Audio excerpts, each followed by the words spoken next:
বন্ধুরা আজকে হবে ডিম কারি। ডিম সিদ্ধ করে ছুলে নিয়েছি। আর এখানে আছে মশলা, এখানে আছে জিরের গুঁড়ো, লঙ্কার গুঁড়ো, ধনের গুঁড়ো, শুকনো লঙ্কা, দারচিনি, এলাচ, কালো জিরে। আর হলো এখানে হবে টমেটো কুচি, পেঁয়াজ কুচি, লঙ্কা গোটাই আছে, পরে ফালা করে নেব। আর এখানে আছে রসুন। আর এগুলোকে কিছু মানে পুরোটা পেস্ট করব না, টমেটো কুচি, লঙ্কা আর রসুনটা পেস্ট করব, আর পেঁয়াজটা পেস্ট করব না। তো চলুন পুরো রেসিপিটা দেখে নিন। বন্ধুরা কড়াই বসিয়ে দিয়েছি, কড়াই গরম হয়ে গেছে। দিয়ে দেবো সরষের তেল। আর তেলে আমি এগুলো একটু ফ্রাই করে নেব। অল্প পেঁয়াজ দিচ্ছি, রসুন দিচ্ছি, হালকা একটু ফ্রাই করে নেব, ফ্রাই করে পেস্ট বানাবো।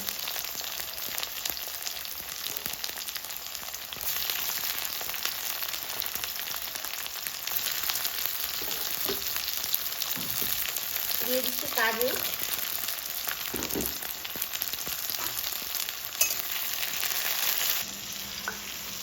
তুলে নিচ্ছি।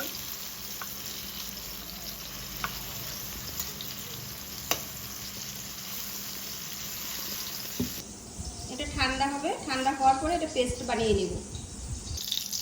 এখানে একটু হলুদ গুঁড়ো দিচ্ছি, ডিমগুলো ফ্রাই করে নেব।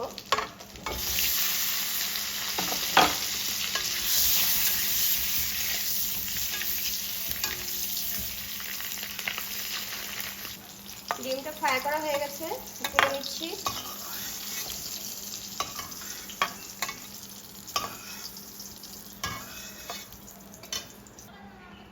শুকনো লঙ্কা দুটো দিয়ে দিচ্ছি, দারচিনি, এলাচ, কালো জিরে,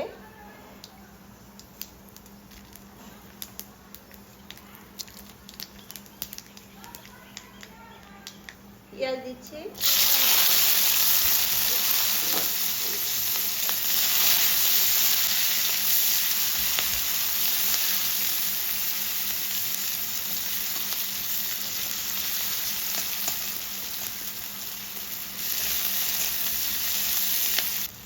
হলুদ গুঁড়ো দিচ্ছি, আর এখানে ধনে গুঁড়ো, জিরে গুঁড়ো, লঙ্কার গুঁড়োটাও দিয়ে দিচ্ছি। জল দিচ্ছি মশলাটা কষানোর জন্য।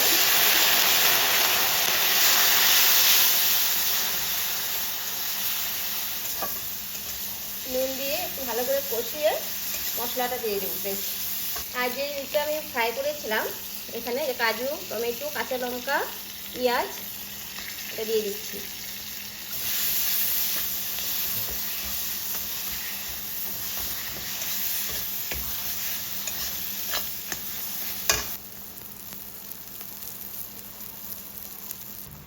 বন্ধুরা এই যে ভালো করে দেখুন কষিয়ে নিয়েছি। আর এই যে বাটিতে যে পেস্টের জলটা ছিল ওই জলটা দিয়ে দিলাম। আর একটু জল দেব।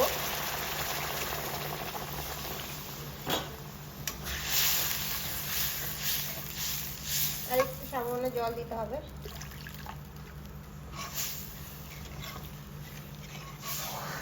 বন্ধুরা এই ডিমগুলো দিয়ে দিচ্ছি।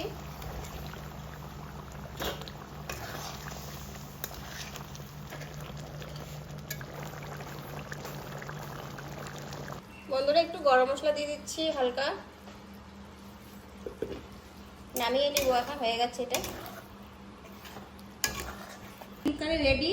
আর আপনারা এইভাবে ট্রাই করে খাবেন, অনেকভাবে খেয়েছেন, এইভাবে একবার ট্রাই করে খাবেন, আশা করি খুব ভালো লাগবে।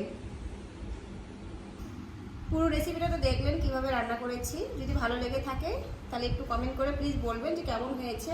আর ভালো লাগলে লাইক শেয়ার কমেন্ট করে দিবেন। আর নতুন বন্ধুরা যারা আছেন তারা একটু সাবস্ক্রাইব করে পাশে থাকবেন।